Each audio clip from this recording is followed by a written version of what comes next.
ये बनाया है मैंने डाइजेशन के लिए, एक चूरन है। तो इससे हम कुछ भी खाते हैं जितना ऑयली वगैरह हो जाता है और रमजान में बहुत हैवी खाना हो जाता है तो सब बहुत अच्छे से डाइजेस्ट कर देता है। तो इसे खाने के बाद पेट हो जाता है बहुत हल्का हल्का। तो इस चूरन की रेसिपी भी मैंने इसमें शेयर करी है।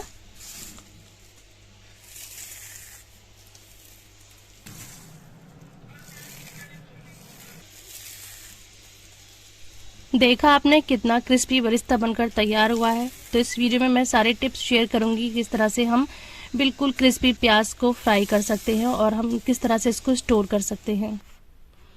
और यहाँ पे मैंने टमाटर की प्यूरी को सेव कर दिया है, फ्रीज कर दिया है 6 महीने के लिए। और साथ साथ मैंने शेयर करी है यहाँ पर मीठी सौंठ की चटनी, हरी चटनी, लाल चटनी, बहुत सारी चटनी की रेसिपी शेयर करी है।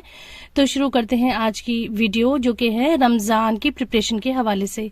अस्सलाम वालेकुम, कैसे हैं आप सभी लोग। उम्मीद करती हूँ कि आप सभी की रमजान की तैयारियां भी जोरों शोरों से चल रही होंगी।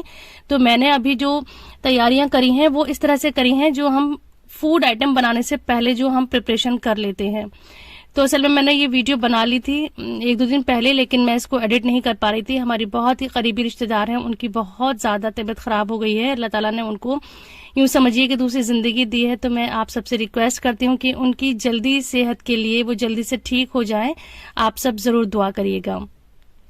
तो अब वो अल्हम्दुलिल्लाह काफी बेहतर हैं। तो अब मेरा जो माइंड है वो इधर सेट हो गया है, वरना बिल्कुल भी दिल नहीं था कुछ भी वीडियो वगैरह एडिट करने का।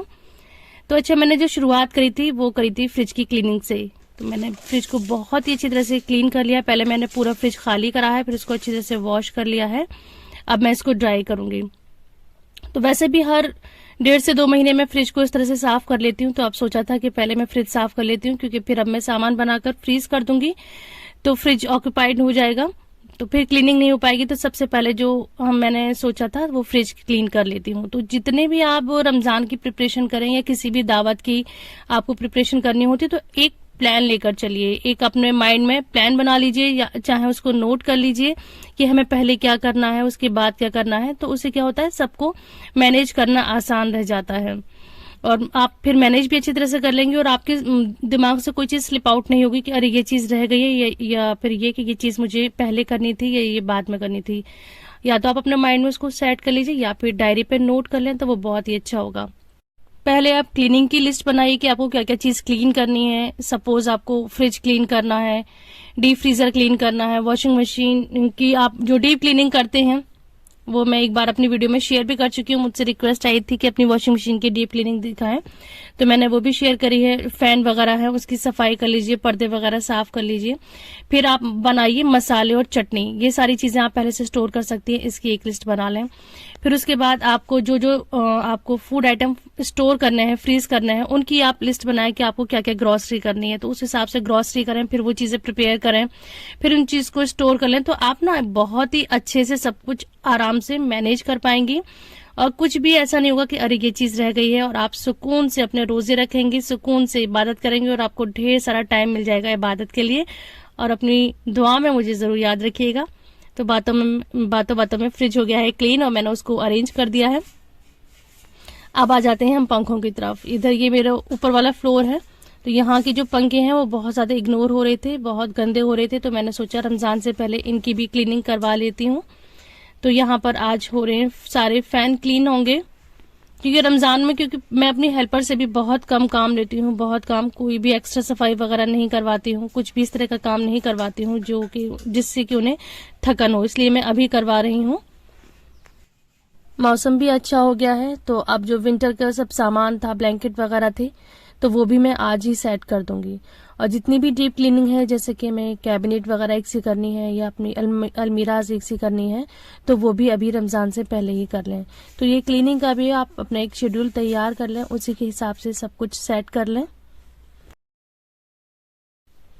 अच्छा, सबसे पहले मैं यहाँ पर बना लूंगी जो मीठी वाली खट्टी वाली सौंठ होती है। तो ये वैसे भी मेरे घर में पूरे साल बनाकर हम लोग फ्रिज में स्टोर कर लेते हैं, मतलब पूरे साल की एक साथ नहीं, जैसे ही खत्म होती है तो मैं दोबारा इसको बना लेती हूँ। क्योंकि हर टिक्की समोसे के साथ और किसी भी चाट के साथ हमारे घर में ये बहुत ज्यादा पसंद करी जाती है। स्पेशली मेरे हस्बैंड को ये वाली जो सौंठ होती है बहुत ज्यादा पसंद है। तो मैं इसको बनाऊंगी इमली के साथ, और मीठ जो सूखी खटाई होती है, आम जो सूखा हुआ आम होता है उसको मैं मिलाकर खटाई इसकी सौंठ बनाऊंगी। तो जो हम आम की पीस डालेंगे उससे इस सौंठ में एक गाढ़ापन सा आ जाता है। तो मैंने यहाँ पर आधी ली है इमली और आधी ली है सूखी हुई खटाई, और इसमें मैंने आधा गुड़ डाला है और आधी मैंने इसमें चीनी डाली है। जब ये सारी चीज़ें मेल्ट हो जाएंगी और इसमें बॉईल आने लगेगा तब मैं मसाले डाल दूंगी। तो इसमें मैंने डाला है नमक, काला नमक, कुटी हुई मिर्च, पिसी हुई मिर्च, भुना हुआ जीरा, सौंठ का पाउडर और थोड़ा सा गरम मसाला।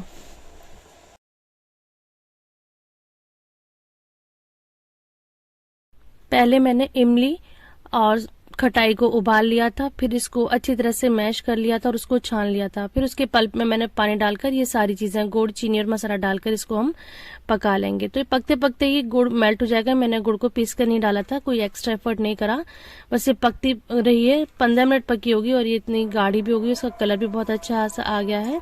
अब आप इसमें जो ड्राई फ्रूट्स डालना चाहती हैं डाल दें। मैं यहाँ इसमें सिर्फ मग्स डालती हूँ, जो ये खरबूज और तरबूज के बीज होते हैं वो मैं डाल दूंगी।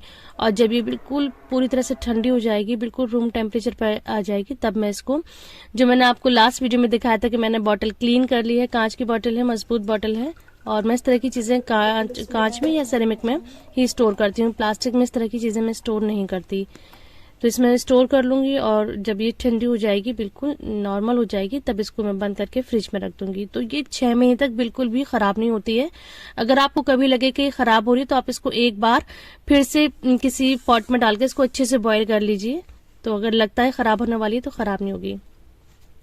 अच्छा, यहाँ मैं अपनी चटनी की रेसिपी आप लोगों के साथ शेयर कर रही हूँ। मैं बिल्कुल भी महीने भर के लिए चटनी बनाकर स्टोर नहीं करती, क्योंकि मुझे उसका टेस्ट बिल्कुल भी अच्छा नहीं लगता। कुछ दिन के बाद चटनी का जो टेस्ट है वो खराब हो जाता है। तो मैं यहाँ पर सिर्फ आप लोगों के साथ शेयर कर रही हूँ इसकी रेसिपी। तो मैंने यहाँ लिया है हरा धनिया, हरी मिर्च, टमाटर और लहसन। लहसन जार में मैं पहले से डाल चुकी थी, जिसको मैंने ऐड करना भूल गई हूँ, और मैंने यहाँ पर डाल दिया है काला नमक और जीरा। आप चाहें तो इसमें नींबू भी डाल सकते हैं, लेकिन मैं विनेगर डालती हूँ। विनेगर के साथ भी इसका टेस्ट बहुत अच्छा लगता है। इसको हम पीस के रख लेंगे, और मैं रमजान में इसको 3-4 दिन के लिए पीस कर रख देती हूँ फ्रिज में। तब तक तो मुझे ठीक लगती है। जैसे ही खत्म होने को होती है तो मैं सुबह के टाइम दोबारा से चटनी तैयार करके रख लेती हूँ। मैं बिल्कुल भी 15 दिन के लिए चटनी नहीं बना के रखती, उसका कलर भी वो नहीं रहता और टेस्ट भी वो नहीं रहता। तो ये मैं अपना तरीका आप लोगों के साथ शेयर कर रही हूँ कि मैं किस तरह से प्रिपरेशन करती हूँ, किस तरह से मैं रमजान की तैयारी करती हूँ। अच्छा, साथ ही मैं शेयर कर रही हूँ ये लाल वाली चटनी। तो ये वाली चटनी ना बिरयानी के साथ, पुलाव के साथ हमारे यहाँ सबको बहुत पसंद करी जाती है। तो इसमें मैंने लिया है टमाटर लिया है, सूखी हुई लाल मिर्च ली है, जीरा लिया है, लहसुन लिया है। इसमें नींबू बिल्कुल भी नहीं जाएगा, इसमें सिर्फ विनेगर जाएगा। तो ये इस चटनी का सीक्रेट है, और नमक जाएगा टेस्ट के हिसाब से। इसको विनेगर के साथ, व्हाइट विनेगर के साथ इसको हम तैयार करते हैं। तो आप भी इसी तरह से इस चटनी को तैयार करिएगा और देखिए बहुत इसकी तारीफें होंगी। तो हमारे यहाँ इसको कबूली के साथ, बिरयानी के साथ खाया जाता है।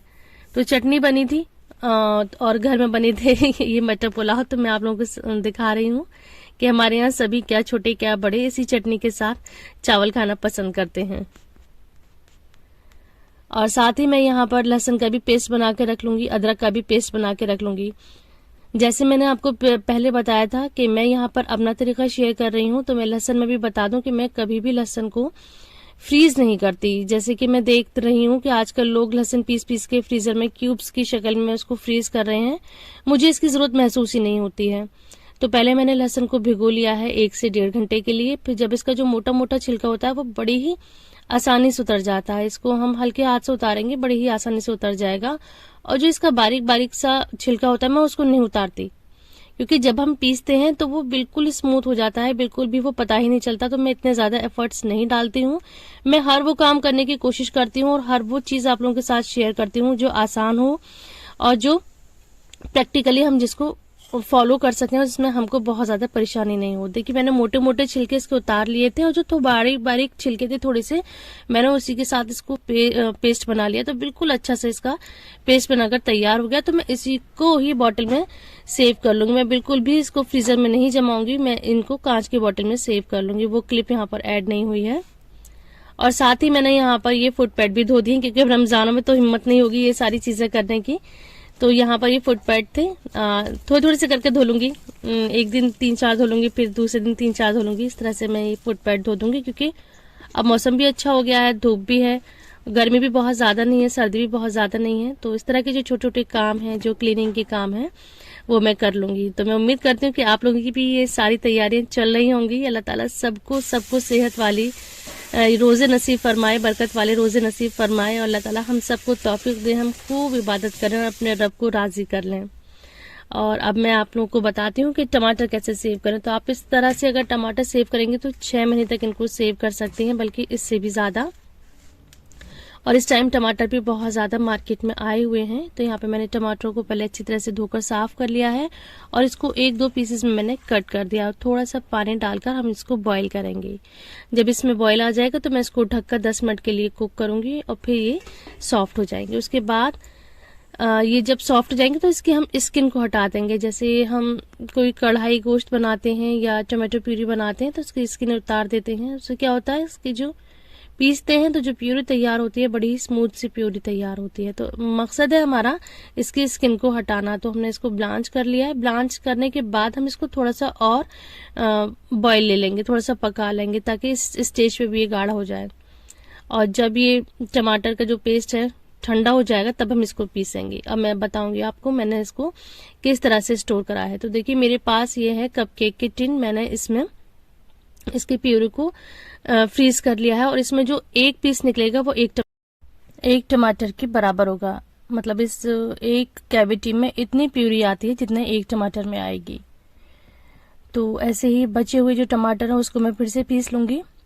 तो अब मैं यहाँ पे पोर्शन के हिसाब से इसको स्टोर कर रही हूँ। मतलब जितनी मेरी एक टाइम के सालन में, यानी जितना मैं एक बार में जो भी सालन बनाती हूँ, जो भी गोश्त वगैरह बनाऊंगी, उसमें उतना मैंने एक बार एक पैकेट में सेव कर लिया है। तो मैंने इसको जिपलॉक बैग में सेव करा है। आप चाहें तो सादा जो शॉपर आते हैं, छोटे छोटे जो पॉलिथीन आती हैं, उसमें भी आप सेव कर सकती हैं। मेरे पास जिपलॉक बैग थे तो मैंने इसमें सेव कर लिया है। और जो बची हुई प्यूरी थी उसको मैंने केक टिन में इसको मैं डाल के इसको फ्रीज कर दूंगी। जब ये थोड़ा सॉलिड हो जाएगा तो इसके मैं पीसेस में कट करके इसको भी जिपलॉक बैग में रख दूंगी। अब बताती हूँ मैं बचे हुए जो टमाटर हैं इनको कैसे हमें फ्रीज करना है। तो मैं पहले भी बता चुकी थी एक वीडियो में कि चाहें तो आप टमाटर वैसे ही फ्रीजर में डाल दीजिए। वो जब बिल्कुल सॉलिड हो जाएंगे, बिल्कुल बर्फ हो जाएंगे, तो उसको हम ऐसे ही छोड़ दें और फिर उसको हम महीनों के लिए इस्तेमाल कर सकते हैं। वो बिल्कुल भी खराब नहीं होंगे। लेकिन मैंने यहाँ पर ये जिपलॉक बैग में सारे टमाटर को डाल दिया है, जिससे कि टमाटर एक ही जगह रहे। आप चाहें तो किसी भी सादा पॉलिथीन में इसको रख दें और इसको फ्रीजर में ऐसे ही डाल दें। ये बिल्कुल बर्फ की तरह पत्थर हो जाएंगे और फिर ये महीनों खराब नहीं होंगे। जब भी आपको सालन बनाना है तो इसको आप 10 मिनट पहले, 15 मिनट पहले निकाल लें, थो हो जाए, फिर अपने आप रेसिपी में अपने हिसाब से इसको ऐड कर लें। तो इस तरह से मैंने तो सेव कर लिए हैं 6 महीने के लिए टमाटर। आप भी सेव कर लीजिए क्योंकि इस टाइम बहुत सस्ते हैं। तो ये रमजान हो नहीं हो, ये तैयारी तो हमें वैसे भी अपनी तैयारी कह लीजिए या मील प्रिपरेशन कह लीजिए, ये हमें करके रखनी चाहिए। अच्छा, मैं आपके साथ बहुत ही एक मजे का चूरन शेयर करने वाली हूँ। मजे के साथ साथ बहुत ही ये बेनिफिशियल है, क्योंकि रमजानों में बहुत ज्यादा चुटरुम पुटरुम हो जाता है, बहुत ज्यादा मिर्च मसाले स्पाइसी खाना हो जाता है, बहुत हैवी हो जाता है। तो ये चूरन ऐसा है, आप इसे खाएंगी तो पत्थर भी हजम हो जाएगा। ऐसा मेरे बड़े कहते थे। ये मेरे पापा की रेसिपी है। असल में मेरे पास ही चूरन बना रखा था, पापा ने बना दिया था, लेकिन मुझे ये रेसिपी आपके साथ शेयर करनी थी। तो मैं यहाँ पे बता दूं कि यहाँ पर मैंने लिया है 1-1 चम्मच सारी चीजें। धनिया है, जीरा है, अजवाइन है, मेथी दाना है, सौंफ है और सौंठ है। इन सबको मैंने 1-1 चम्मच लिया है मैं, क्योंकि मेरे पास बना रखा था। आप इसको कम से कम 4-4 चम्मच तो लीजिएगा। फिर इसको मैंने बिल्कुल फाइन पेस्ट कर लिया है। इनको मैं मिक्सी के जार में डाल के बिल्कुल इसको बारीक सा पाउडर बना लेना है और इसको रख लेना है। और इसको आप खाने के बाद 1 चम्मच ये चूरन लें और इसको पानी से खा लें तो इंशाल्लाह एसिडिटी, बदहजमी और जो पेट में ब्लोटिंग होती है ना, ये सब खत्म हो जाएगी इंशाल्लाह। देखिए अब ये तो काम हमारे लगे ही रहते हैं, जैसे फुट पैड वगैरह साफ होना है, तो ये भी अभी मैंने सोचा कि रोजों से पहले ही कर लेती हूँ, क्योंकि फिर ईद की तरफ से इंशाल्लाह नए लेकर आएंगे। तो ये भी मैंने सोचा कि इसको भी मैं वॉश करके रख लेती हूँ। तो थोड़ी थोड़ी करके धोऊंगी। एक दिन मैंने 2-3 धो लिए हैं, फिर अगले दिन में और बाकी के धो लूंगी। और अब मैं आपके साथ शेयर करती हूँ कि मैं किस तरह से बरिस्ता बनाती हूँ, क्योंकि कई बार मेरी जो मैं रेसिपीज शेयर करती हूँ तो उसमें ये क्वेश्चन मुझसे पूछा गया है कि आपकी जो ये बरिस्ता है, जो आपकी फ्राइड प्याज है, इतनी क्रिस्पी क्यों होती है। तो वो भी मैं आज बताऊंगी। और मैं यहाँ पर आपके साथ अपना बिल्कुल सच्चा एक्सपीरियंस शेयर कर रही हूँ कि पहले मैं बिल्कुल भी प्याज को फ्राई करके स्टोर नहीं करती थी, लेकिन 2 साल पहले जब हमारी रमजान में बिरयानी की देग बनवाई थी, वो आई थी, तो भटियारी ने बहुत सारी प्याज हमें ऊपर से गोल्डन फ्राई करके अलग शॉपर में दी थी।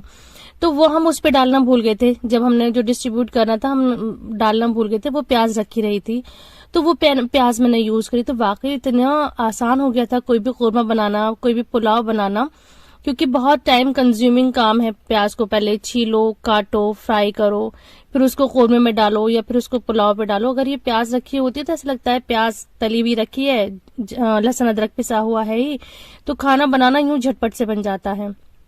तो इसलिए तब से मैं प्याज को फ्राई करके रखने लगी हूँ। तो मैंने यहाँ पर प्याज को पहले छील लिया और बारीक बारीक इसको स्लाइस में कट कर लिया। ये जो स्लाइसर होते हैं, अनियन स्लाइसर, इससे जिंदगी बहुत आसान हो गई, क्योंकि मुझे ये बहुत बड़ा मुश्किल काम लगता था। स्लाइसर से तो झटपट जरा सी देर में प्याज कट जाती है। हाँ, इसको मैं ड्राई जरूर करती हूँ। पहले मैंने न्यूज़पेपर लगाया है, फिर कॉटन का कपड़ा लगाया है, उसके ऊपर मैंने प्याज को आधे घंटे के लिए इसको फैला दिया है, जिससे कि इसका मॉइस्चर एब्जॉर्ब हो जाए, उसमें जो नमी है वो खत्म हो जाए। अब मैं इसको फ्राई करूंगी और आपके साथ इसकी टिप्स शेयर करूंगी। पहले ये है कि प्याज बिल्कुल एक बराबर फाइन कटी होनी चाहिए, मतलब ऐसा नहीं कोई मोटी, कोई पतली, कोई बारीक, कोई मोटी, नहीं, एक ही साइज में कटी होनी चाहिए। दूसरा, जो हम तेल यूज करेंगे वो क्वांटिटी उसकी ज्यादा होनी चाहिए। तेल हमें ज्यादा यूज करना है। अगर आप मेरी तरह कम तेल में प्याज फ्राई करना चाह रही हैं, बहुत ज्यादा यूज नहीं करना चाह रही हैं तेल, तो प्याज की क्वांटिटी भी कम डालें। आप देख रही हैं कि मैं थोड़ी थोड़ी प्याज करके डालकर इसको फ्राई कर रही हूँ। मैं बहुत सारी प्याज एक साथ नहीं डाली, यहीं पर गलती हो जाती है। जब हम बहुत सारी प्याज एक साथ डाल देते हैं तो वो पानी रिलीज करती है, जिसकी वजह से जो प्याज है वो सौगी हो जाती है। कम क्वांटिटी में प्याज डालें, ज्यादा क्वांटिटी में तेल का इस्तेमाल करें। और जब प्याज डालें तो तेल का जो टेम्परेचर है वो तेज होना चाहिए। और जब प्याज को निकालें तो जल्दी से गैस बंद कर दें, ऐसा ना हो कि निकालते निकालते प्याज का कलर डार्क हो जाए। तो इन छोटी छोटी बातों को आप ध्यान रखिए, इंशाल्लाह आपका जो बरिस्ता है ना वो भी आपका बहुत अच्छा गोल्डन फ्राई और क्रिस्पी बनकर तैयार होगा। अच्छा, निकालने के बाद ना इसको फैला कर रखें, एक साथ इकट्ठा ना कर दें, उसको इस तरह से फैला दें। और मैंने यहाँ पर इसको पेपर पे फैला दिया है, तो पेपर पे फैलाने से जो तेल है वो इसका एब्जॉर्ब हो जाएगा। अभी प्याज बिल्कुल ड्राई हो गई है, ठंडी हो गई है, इसका तेल भी निकल चुका है। अब मैंने इसको जिपलॉक बैग में इसको सेव कर लिया है। तो ये तो महीनों खराब नहीं होती, आप इसको बना के रख लीजिए। बहुत ही जो लाइफ है बहुत ही आसान हो जाएगी। और इसी टिप्स से, इसी ट्रिक से आप लोग बनाइएगा, आपकी प्याज बहुत क्रिस्पी बनेगी, बहुत अच्छी बनकर तैयार होगी। और जैसे कि मैं हर वीडियो में बताती हूँ कि जो हमारे कोरमे का लुक और टेस्ट का दारोमदार होता है वो बहुत कुछ प्याज पे डिपेंड करता है। अगर प्याज अच्छी फ्राई है तो इंशाल्लाह हमारा कोरमा भी अच्छा बनकर तैयार होगा।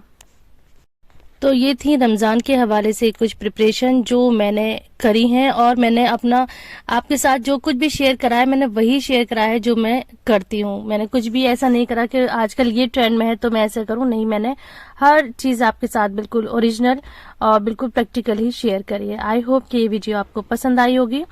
अगर ये वीडियो पसंद आती है तो इस चैनल को सब्सक्राइब करिए और वीडियो को लाइक करिए। और इसी तरह की मैं और भी इंटरेस्टिंग वीडियोस आप लोगों के साथ शेयर करूंगी।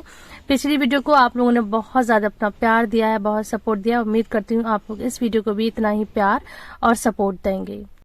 अब चाहती हूँ इजाजत, अपना बहुत सारा ख्याल रखिए। अस्सलाम वालेकुम।